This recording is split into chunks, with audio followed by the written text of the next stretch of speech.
આવી ગઈ છે એમાંનું થોડું મટીરિયલ અહીંયા તમે જોઈ શકો છો, બરાબર. તો એ થોડું મટીરિયલ છે એમાંથી આજે હું તમને આ જે સીઝર છે, સીઝર એટલે કે કાતર, તો એ કાતર વિશે સમજાવીશ. કાતર અલગ અલગ પ્રકારની, ઘણી બધી પ્રકારની આવે છે, નાની મોટી, જે કહેવાય કે કાપડ કટિંગ માટેની, પેપર કટિંગ માટેની, દોરા કટિંગ માટેની, એમ્બ્રોઇડરી વર્ક માટેની, અને દરેકની અલગ અલગ સાઇઝ અને અલગ અલગ ખાસિયત હોય છે. એ જ રીતે આજે આપણી જોડે જે કાતર પડી છે એ ઝીગ ઝેગ સીઝર કહેવાય છે. શું કહેવાય છે? ઝીગ ઝેગ સીઝર. તમે અહીંયા જોઈ શકાય છે કે પાછળ પ્લાસ્ટિકનો હાથો આપેલો છે, અંગૂઠો અને 5 આંગળીઓ ભરાવી શકાય, અને આગળની બાજુ જે કટર છે એ ઝીગ ઝેગ એટલે આ રીતના ખાંચા ખાંચીવાળી આખી કાતર આપેલી છે, બરાબર.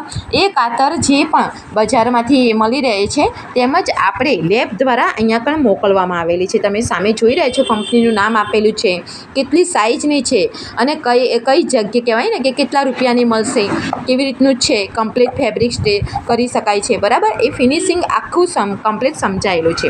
ત્યાર પછી આ સીઝરનો ઉપયોગ ક્યાં કરવાનો? તો સીઝરનો ઉપયોગ ફિનિશિંગ કટિંગ માટે વપરાય છે. ફિનિશિંગ કટિંગ, તો ફિનિશિંગ શેનું કટિંગ કરવાનું છે?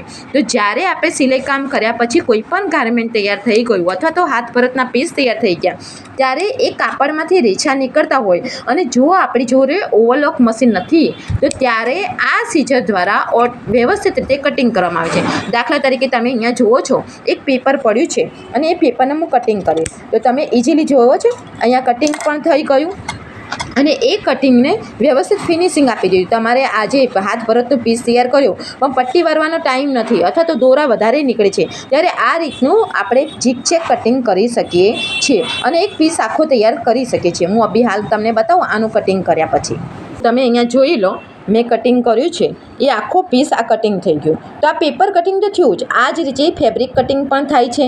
કોઈ હાથ ભરતનું પીસ છે, પેન્ટ કે શર્ટ સીવ્યો છે, એના અંદરના ભાગમાં રેછા નીકળે છે, ત્યારે આ સીઝરથી કટિંગ કરવાથી રેછા નીકળતા નથી. ફેબ્રિકમાંથી જે રેછા નીકળતા હોય એ બરાબર. તો ગારમેન્ટ સીવ્યા પછી બ્લાઉઝ હોય, ડ્રેસ હોય, શર્ટ હોય, પેન્ટ હોય, એને આ રીતે ફિનિશિંગ કટિંગ અંદરની સાઈડે આપવામાં આવે છે.